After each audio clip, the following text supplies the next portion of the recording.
Taarifa hii ya habari ni kwa udhamini wa kampuni ya kutuma na kupokea pesa Fizi One.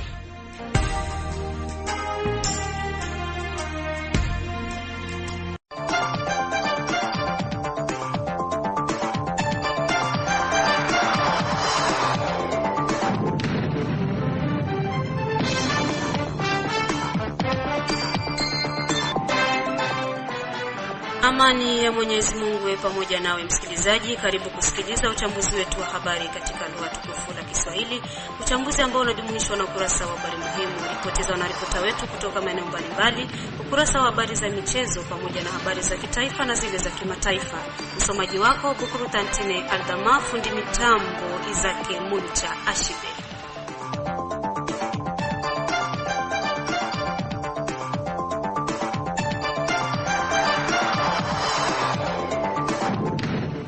Uchambuzi wetu wa habari tunamkaribisha hapa Safari Alimasi kwa habari muhimu. Karibu Safari. Ni kushukuru Bi Bukur Santinal Dama kwa fursa hii.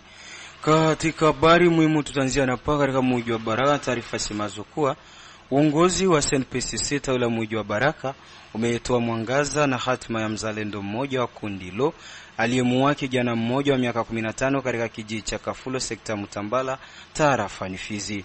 Na huko Uvira ni kwamba hali ya usalama imezorota kwa muda kwenye eneo la mpaka kati ya Kongo na Burundi baada ya purukushani ya ufyaturianaji wa risasi kati ya jeshi la taifa FARDC zidi ya baadhi ya wazalendo siku ya kwanza wiki tunayo mjini Uvira. Na tumalizie kwenye habari muhimu na habari za kitaifa ambako mshauri wa rais wa zamani nchini DRC Bwana Barnabe Kikaya amesema kuwa endapo mpango wa kutafuta amani kwa njia ya mazungumzo unaofanywa na maaskofu utafanyikiwa, mtamuona Rais Kabila kwenye meza ya mazungumzo. Ni hayo kama habari muhimu kwa siku ya leo. Asante sana Safari Alimasi kwa usomaji wako huo wa habari muhimu. Na sasa tunaanza uchambuzi wetu wa habari tukiwa katika mji wa Baraka. Kamati ya shirika la nyumbani la Banabankar mjini Baraka limekanusha habari zisemazo kuwa kwenye kazi ya ujenzi wa nyumba yake gavana makamo kumeajiriwa raia wa Burundi pekee, huku wakionyesha kuwa watu wote walikuwa kwenye kazi hizo. Delo Ekiamba Sauzie, kiongozi wa shirika la Banabankar, anaeleza yafuatayo. Sisi tumefuatilia hilo swala. Cha kwanza ni uongo, kwa sababu mheshimiwa vice gouverneur Jean-Jacques Elakano ni katika ahadi zake, yeye ni mtoto alizaliwa hapa Baraka, alikomalia hapa Baraka, hapa kwetu Fizi. Aliahidi kwa kusema nyumba yake ubinafsi akijenga ni faida yake na pia ni faida yetu, na watakao kuwa wafanyakazi kwenye jengo hilo ni wakongomani kwa jumla bila ubaguzi. Kwa hiyo habari ni habari ya uongo. Ya kusema tunasikia watu wengine katika mitandaoni wanasema kama nyumba nao kwenda kujenga mheshimiwa Jean-Jacques Elakano vice gouverneur amesajili Warundi na kabila zingine wasiokuwa wakongomani ndio wanahusika na ujenzi ule, na wakongomani kwa jumla ndio waliompa nguvu au ndio waliomchagua kwa yeye kwa kupata nguvu za kujenga nyumba ile. Kwa hiyo hizo habari ni za uongo. Tunataka kuambia raia yote ni za uongo. Tunaomba watoto wote wa Fizi en general, wakongomani wote, yule yeyote anajua kama ni fundi anayekuwa na experience ya kujenga, na wale wa vijana wa watu tunaita baede, mnakaribishwa kwenye kazi hiyo ya mheshimiwa Jean-Jacques Elakano. Sharti la kwanza uwe kwanza mkongomani halisi na uwe mchapakazi, kwa sababu pale pako ba engineer, pako ba maître maçon. Unajua hawawezi kupenda kutumika na watu kama vile wazembe, kwa sababu kazi ni kazi, undugu ni undugu. Na yeyote labda mtu ataweza kujiuliza sasa sehemu gani mtaweza kupata njia ya kuona viongozi au wanaosimamia jengo hilo. Utaweza kuja kuniona mimi Delo Lokole Ekamba, kiongozi wa shirika la Banabankar. Naweza kukuelekeza, utaweza kumuona msimamizi wa Dejenel anaitwa Antoinette Dada Anto. Utaweza kumuona pia mzee wetu msimamizi wa kanisa la 3e Eglise Neno. Hao ni watu wataweza kukuelekeza namna gani utaweza kusajiliwa kwenye hilo jengo. Mwishowe Delo Ekiamba Sauzie amewataka vijana wenye nguvu kufika kwenye kazi hizo ili kupata pesa ya kulisha familia zao. Kwa hiyo ningeomba ombi langu kwa wale wa vijana wajitoe kuliko kwenda tunatembea mtiani. Wandugu zetu Warundi wanakuja hapa kutumika makazi yetu. Hii ni makazi yetu. Kwa hiyo watu wakiwa basi wazembe, na sisi kama vile watoto wa mji tunapenda mji wetu upate kuendelea, basi wakiwa wazembe hata kabila zingine zisio kwa wakongomani wataweza wakasogelee. Unajua mambo ya plomberie, ulisomea mambo ya plomberie, utaweza kukasogelee wa aide au wa masoni par jour. Ya ujumbe wangu wa mwisho ni kusema kama karibuni waje ya wamaso wanalipa $6. Hiyo ni bei iko pale. Kama kutaweza kuwa mazungumzo mengine ya mheshimiwa kuwasikiliza, lakini hiyo bei imepangwa kwa sababu tuwe wengi na kila mtu apate kurizika. Tukiwa tu katika mji wa Baraka, uongozi wa SNPCC tawi la mji wa Baraka umetoa mwangaza na hatma ya mzalendo mmoja wa kundi hilo aliyemuua kijana mmoja wa miaka 15 katika kijiji cha Kafulo sekta Mtambala tarafani Fizi, tukio ambalo lilijitokeza Ijumaa ya tariki 20 Juni mwaka huu. Akizungumza na redio yako, kamanda wa wazalendo kundi la SNPCC katika mji wa Baraka, Bwana Chalumba Leona, amesema kuwa mwanajeshi ule wa kizalendo aliyefanya kitendo hicho kwa sasa anashikiliwa na yuko mikononi mwa jeshi la taifa FARDC. Unajua kama ile mambo ilipitika na tuliwahi kushika ule mhalifu, na kwa muda huu anapatikana kwa auditora, ndio kwenye iko kesi yake. Anapaswa kufungiwa kwenda mpaka Uvira sababu ndio kwenye kuwa prison central. Tuliona jamaa ya marehemu ilifika, ilianguka hapa kabisa, ikasema banapenda pendekezo yabo, balikuwa banapenda yeye mwalifu na yeye tumuue. Sisi tukaogopa sababu ile amri ya tuko na amri tu, mtu akifanya kitendo kibaya ya uhalifu tunapaswa tumufunge, tumupeleke jela. Labda kwa upande wenu, kwa kuwa ukiangalia vitendo kama na hivi inakuwa kama vile vinajirudia, nyinyi kama vile uongozi, nini ambacho mna kama vile mesure preventive ya kufanya ili wale ambao watakuwa wanatekeleza vitendo hivyo waweze kuogopa kutokana wenda labda hatua moja ambao mtakwenda kuitoa? Kila mpango ni mpango ya serikali ya mzee Laurent Désiré Kabila ilikuwa na mpango, mtu yeyote akishauana bana mupiga na yeye risasi. Lakini kwa sasa serikali ya sasa ni mtu kuuana bana mupeleka jela, na ile ndio yenyewe tutaweza kufuatilia. Tunaweza kuwatuliza tu kwa kufungwa. Tukiwa katika mji wa Uvira, hali ya usalama imezorota kwa muda kwenye eneo la mpaka kati ya Kongo na Burundi baada ya purukushani ya ufyaturianaji wa risasi kati ya jeshi la taifa FARDC dhidi ya baadhi ya wazalendo siku ya kwanza ya wiki tunayo mjini Uvira. Kwa jambo hilo, notable Andre Biadunia amelaani kitendo hicho halifu. Sudi wa Sudi Valentine na ripoti kamili. Ndiyo Bibu Constantine Aldama, taarifa tunazozataja kwamba hali ya usalama haikuruzia. Yote yameanza pale ambapo baadhi ya askari jeshi wa taifa FARDC walitaka kumpokonya silaha mzalendo. Habari ya usalama mdogo imehakikishwa pia na Andre Biadunia Mashaka, moja kati ya malida kisiasa ukanda wa kusini mwa jimbo hili pa Uvira. Huyu ameanza kwanza kutoa mwangaza na wapi chimbuko ya hali hiyo. Hii situation haikuanza leo, nianza depuis juzi.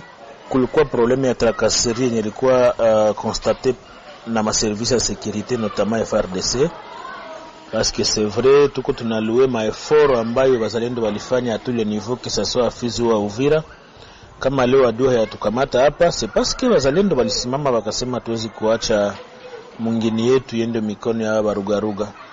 Maloro kulijitokeza bazalendo bengi wa kutoka Mwaye Plateau, Fizi, ba Uvira Centre, nafasi nyingine, na wote agglomeration kubwa ni hapa mvile ya Uvira. Loro ilikuja kuonekana kwamba ku niveau ya frontiere ya Kavimvira na ku niveau ya port ya Kalundu kuna kwa tracasserie yenye iko nafanyika de la part ya bakuwa bamoya bazalendo, parce que wako na facilité kupitisha ma marchandises zimoja bila kuzidedouaner. Wako napitisha, mtu anaona anakuya tu anasema niko general, anasema hii ni gari ya kwangu, iko na citerne, mko carburant, camion kabambi, iko na marchandise yenye ngidedouaner 3000, 4000, 5000 dollars. Hiyo anaweza ya 5000 wanaweza mpatia $1000, yana rizika. Alors ikia kuwa constant amer kwamba zile franga ziko zinaenda mu trésor public, Meusi zile franga haziko zinaenda ku front kwenye bazalendo biko napigana na baba rugaruga, sote upande wa Fizi kumilima, sote upande wa Uvira, sote upande wa Kaziba. Zile franga haziko zinaenda, ziko zinafalia tu, bali wa general wanakia kuzilomba ku terrain, ni franga yake ya kula kwenda kulewa na mambo mengine. Hata hivyo, licha ya makubaliano yaliyochukuliwa na vitengo husika, baadhi ya vinara wa wazalendo wameonyesha kutokuwa tayari kwa hatua hiyo iliyochukuliwa. Ikabidi tufanye reunion na commandement ya secteur na feke na ma service public na evre kuma frontiere kubambia kwanza pour tumalize hii trakaseri inabidi kufranga ambazo mtakuwa mnazipata ukwe kunatoka 40% yenye tasutendri bazalendo. Mais après ça bon ilikia kuonekana kwamba wamoja wa wazalendo wa general wa moya bakupendezwa na ile paske ile franga ilikuwa inaanza kuwa kanalize fasi moya kisha nauza bunga inaenda kufront à travers ma différentes coordinations différents groupes ya wazalendo. Alors ile situation kaendelea vile general akadecide kwamba hapana, kumbe niende mipeke nitie basoda ku frontière benye batakuwa na surveiller le mouvement baone nani general wa wazalendo mtakuwa na kiatia desordre pale na kutoa magari kwa nguvu pour que tujue namna gani tutafanya.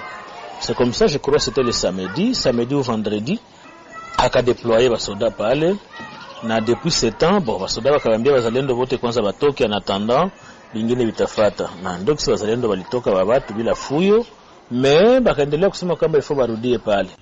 Aiza kuhusu ghasia ya siku ya kwanza iliyozorotesha usalama na kupelekea raia wa moja hasa wasafiri kupoteza vitu, Andre Biadunia Mashaka ametoa maelezo namna ya hali ilivyoanza kwenye mpaka wa nchi ya Burundi na Kongo upande wa Uvira. Alors, incident ya leo inatokana na kwamba d'abord juzi tulideplorer aussi ile situation côté ya FRDC parce que kuko bazalendo wa moja unaona kama entre frontières pale kujelikuwa zamani pale ku DGDA na ku DGM kule kuko village moja iko pale upande wa je crois ku nord ni Valbaita Kahororo kuko position ya bazalendo nyeko pale. Loro kulikuwa bazalendo biko wanapita wanaenda ku position yabo baka deshabiller baka bavula mateni na kubanyanganya silaha bakupenda pa kupigana paski walikuwa badogo par le fait que nombre ya ba FRDC ilikuwa mingi pale. Mais tukasema ile ni acte moja ya bravoure kuona kwamba hawakupenda kupigana na kupigana masasi ya burebure. Leo kuna bazalendo watatu, mmoja alikuwa na silaha na wengine wale hawakuwa na silaha. Kwa kusema mentala wa franchir wanatoka upande wa Kavimvira wako naenda kule Kahororo, FRDC kabambia waache bunduki. Wakasema tuwezi acha bunduki. Ndio ilikuwa chanzo cha masasi ambayo ililia pale. Batu walikimbia mdebandade ya nguvu sana. Kulikuwa ba polisia wazalendo wasoda wakabakimbiza. Donc kama hii situation haiko bien gérée ina risque ku dégénérer parce que unaona mtu yuko na bunduki hapendaki akuwe frustré, hapendaki aonelewe, inaweza kufikia kesho ke banaanza kupigana wao wenyewe kwa wao wenyewe entre wazalendo na askari jeshi, haitakuwa vizuri. Ndio maana sisi kama notabilité tulipima kumita komanda secteur na kumwambia afanye prudence, aite wazalendo abambie kwamba pourquoi alifanya ile, mais akatuambia kwamba nishafanya reunion nao niliwaambia ke parce que wanaenda ku dédouaner marchandises ba faire perdre franga zisingie mu trésor public alors que tuko na besoin franga ingie mu trésor public pour que wakona pate le 40% yao yenye tulilagana nabo. Ndio situation ambayo ilifanyika leo, mais hakuna maafa, tunaweza tutabiingilia kati pour que ile situation ipate kuisha. Tukumbushe kuwa hiyo sio mara ya kwanza jeshi la taifa FARDC linafanya ghasia na wazalendo wapo katika mji jirani wa Uvira. Asante sana Sudi wa Sudi kwa ripoti yako hiyo. Na huko Luvungi, balozi wa amani Fizi Tombwe Pastor Jeremy Maongo amepongeza vya kutosha kazi kubwa ya wazalendo ambao wamefunga kibambazi cha kihistoria hapa Luvungi ili kuzuia M23 kusonga mbele unapolinganisha na kasi waliokuwa nayo. Huyu ameomba watu wa nia njema kuendelea kujitokeza na misaada kwa wapambanaji hao.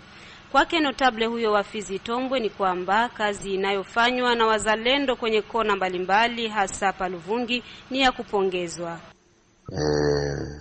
Kuhusu kazi ya wazalendo Muplen na Mwaye na Plateau, acha kwanza nisifu Mungu, nishukuru Mungu kwa maana juu ya kwamba kazi wanayo kupenda nchi, wanaopenda nchi inatoka mbingu, nguvu anayo inatoka mbingu.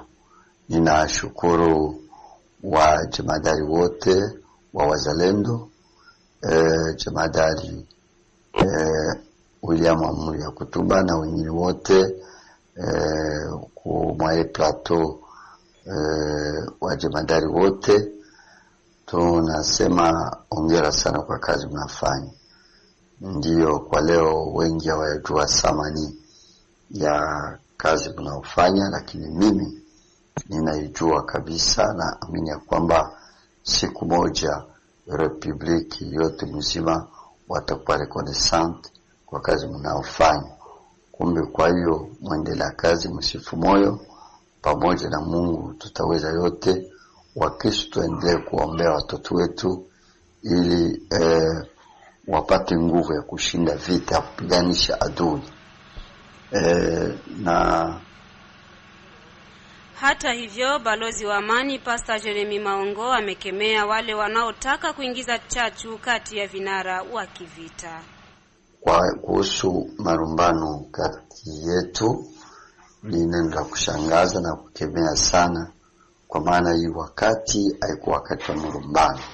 Tunajua mwane 64 tuliwana sisi kwa ajili ya marumbano, na tukiona marumbano tutaweza kitu. Kumbe tusameane na pamoja kwa umoja tuendelee na kazi, na pamoja na Mungu tutashinda.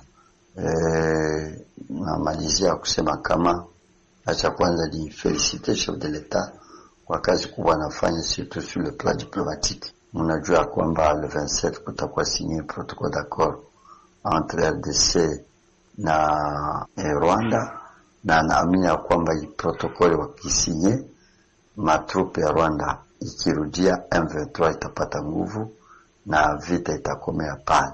Kumbe tuendelee kuomba Mungu ili Mungu asaidie, na kwa yote nasema tuwe na imani na tuendelee kuomba Mungu tu, na usutenie vijana wetu wazalendo, na naamini ya kwamba tutakuwa na ushindi. Na sasa tunajitupa viwanjani kwa habari za michezo, naye Omari Makelele Ozile, karibu.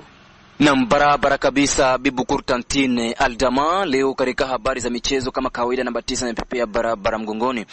Tuanzie na habari za hapa katika mji wa Baraka. Ni kwamba kikao ambacho kilikuwa na andaliwa na eneo la michezo la Baraka Iza Cercle de Football de Baraka siku ya Jumatatu ya tarehe 23 Juni 2025 akiweza kufanyika tena kimeahirishwa.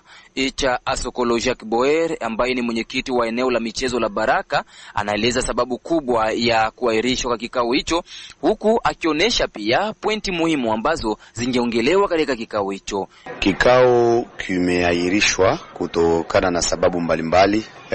Tumerudisha kikao, kitafanyika Jumapili na saa 9 kama ilivyokuwa kawaida hapa kwa address ya kwa Mama Hortense, chini ya Senses na karibu ya Nganda Snake Bar, na upande wa juu ni karibu ya kule kwa ile etage ya kabambi ya mpya yenyewe kunajengewa hapa Baraka. Kutokana na sheria za soka hatuwezi kufanya kikao ambako timu hazikuwa zimeenea kutokana na wale ambao tulikwenda kuita, na kutokana na umuhimu wa kikao tuliona tuahirishe kikao, kwa maana kila mtu anatakiwa ajisikilie kwa sikio lake. Pointi za muhimu zilikuwa pointi 2 kubwa.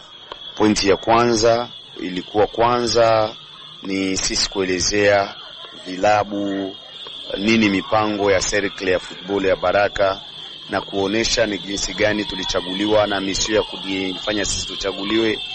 Hicho ilikuwa kwa kwanza, tuoneshe mission yetu sisi na mipango yetu ya baadaye.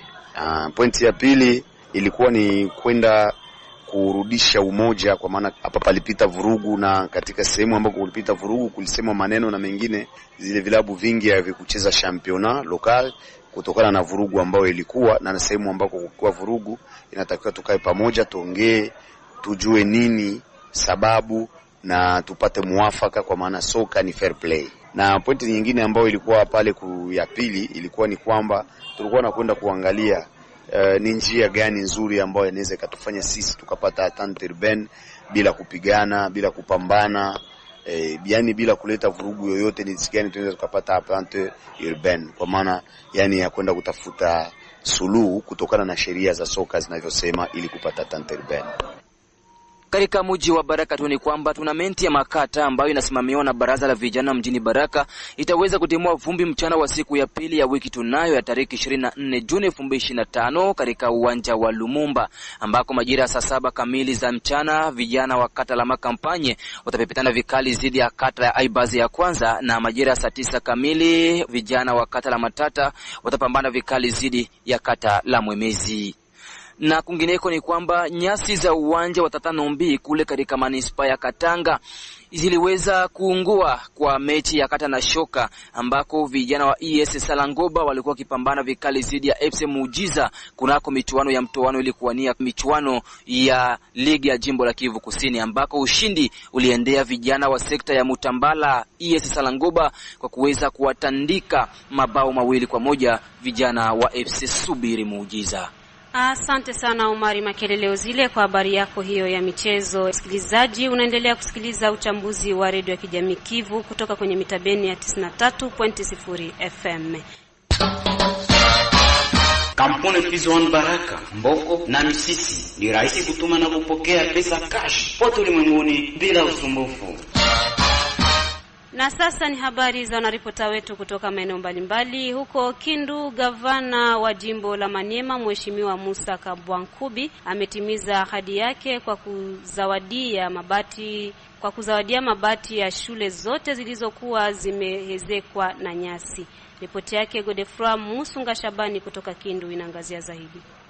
Sawa vile iliyoahidiwa kuweza kupana mabati kunako mashule mbalimbali, hasa zaidi hiyo mashule yenye haiheshimu taratibu ya ujenzi, ni sawa vile ile ambayo inakuwa ikijengwa kwa majani iondolewe. Ilikuwa ni ahadi yake liwali wa jimbo la Maniema Musa Kabwankubi Moise. Kwa sasa mabati hiyo imefika kunako magala mbalimbali ya Sud Division ndani ya jimbo la Maniema, hususan pa jimbo ya maadibisho ya Maniema ya kwanza pia ya pili hapa mjini. Waziri anayehusika na mambo ya maadibisho ndani ya jimbo la Maniema Mera Marungu alihakikisha hayo. Fateni kugawanya manjanja 11,000 kwa majimbo ndogo ndogo yote, yani masu division yote ya Maniema en general, en raison ya 500 tol kwa sous division, sauf Punia na Lubutu ambayo walipata manjanja ya mingi zaidi en raison de solidarité. Maintenant ilikuwa ni remise symbolique na tuliwahi kuifanya tayari. Manjanja yanatoka mbali zaidi, natoka Kisangani, natoka Uvira, lakini kwa neema ya Mungu wa mbinguni manjanja yote nafika ku province ya Maniema yote 11,000 ton. Wenye walikuwemo katika hiyo mkutano wao pia hawakuweza kufichika maoni yao ya furaha. Sikilizeni. Nafurahi sana paske ili ilikuwa kama vile ndoto jana, leo inaonekana ukweli. Lakini leo tunaona kweli matras manjanja inaonekana, na nawaomba tu mfanye vigilance kuliko masomo kwa itafika. Macho yangu tu imeiona. Nimeona manjanja ambayo imefika ku sub division ya Kasu. Na nimepata habari kutoka basu proved wa Punia alinitumia message kusema manjanja zifika na zimeisha kwenda kwa masomo. Kuhudhuria waachwa kwa mabati katika depo ya sub division ili ile mabati peleke kwenye masomo kama vile ilivyoahidiwa na liwali wa jimbo na kupitia waziri wake wa maadibisho. Mimi ni Bernard Junga Mashaka, sous proved urbain de Kasuku. Leo tunakuwa na furaha ya kupokea manjanja ambaye baba liwali alituahidiaka, na leo tunapokea ile 500 tol. Kutokea Kindu, mji mkuu wa jimbo la Maniema, Godefroy Musunga Shabani kwa niaba ya Radio Kivu Baraka. Kwenye habari ya kitaifa, mshauri wa rais wa zamani nchini Jamhuri ya Kidemokrasia ya Kongo Bwana Barnabe Kikaya amesema kuwa endapo mpango wa kutafuta amani kwa njia ya mazungumzo unaofanywa na maaskofu utafanyikiwa, mtamuona Rais Kabila kwenye meza ya mazungumzo. Mengi zaidi naye Safari Alimasi. Naam. Rais wa zamani wa Jamhuri ya Kidemokrasia ya Kongo Joseph Kabila anasema yuko tayari kushiriki katika mazungumzo ya kisiasa mradi muundo uwepo. Alisema Jumamosi akiongea na gazeti la Bar l'Actualité.cd mshauri wake wa kidiplomasia Bwana Barnabe Kikaya bin Karubi. lazima kuwe na muundo ambao unapanga mazungumzo haya. Maaskofu walijaribu. Rais Kabila katika hotuba yake alipongeza mpango huu. Alisema Bwana Kikaya, akimaanisha mashauriano yaliyofanywa katika miezi mitatu iliyopita na makanisa ya Kikatoliki na Protestanti nchini DRC na nje ya nchi. Ikiwa mpango wa maaskofu utafanikiwa kesho, utamuona Bwana Kabila katika meza ya mazungumzo, aliongeza hayo Bwana Kikaya.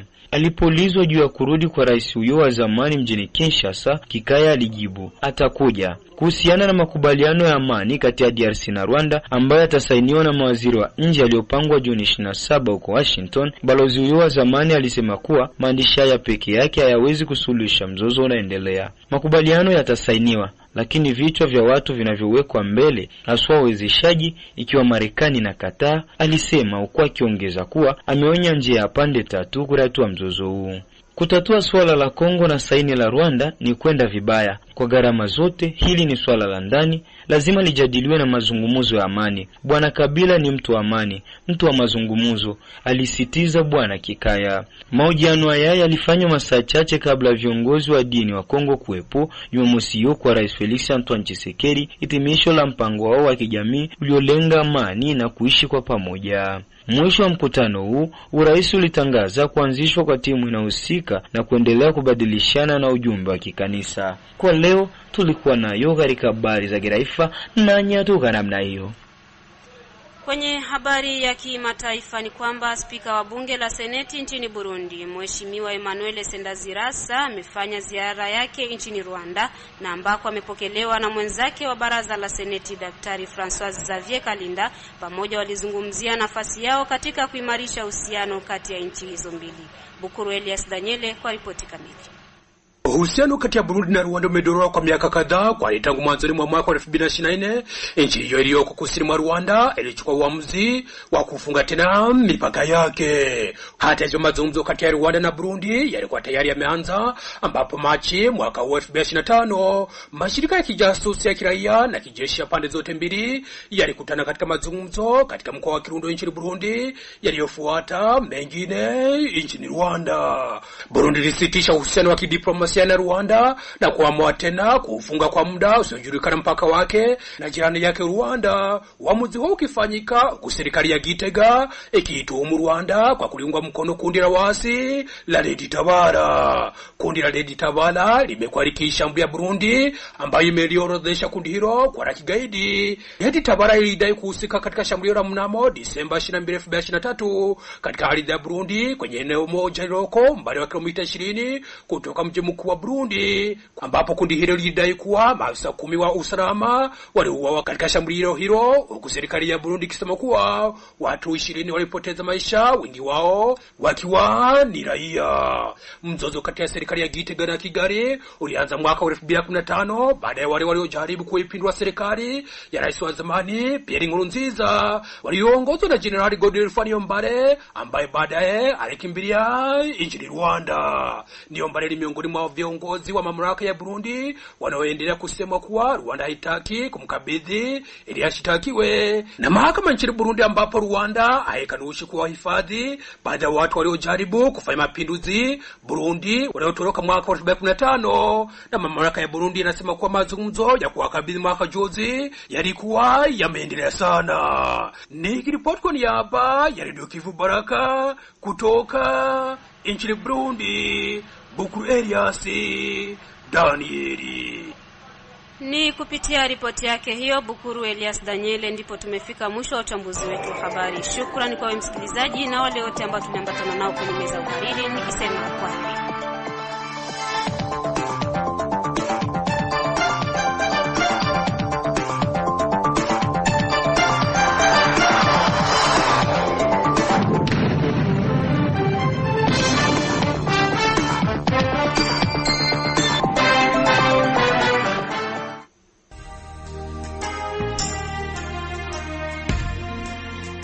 Taarifa hii ya habari ni kwa udhamini wa kampuni ya kutuma na kupokea pesa Fizi One.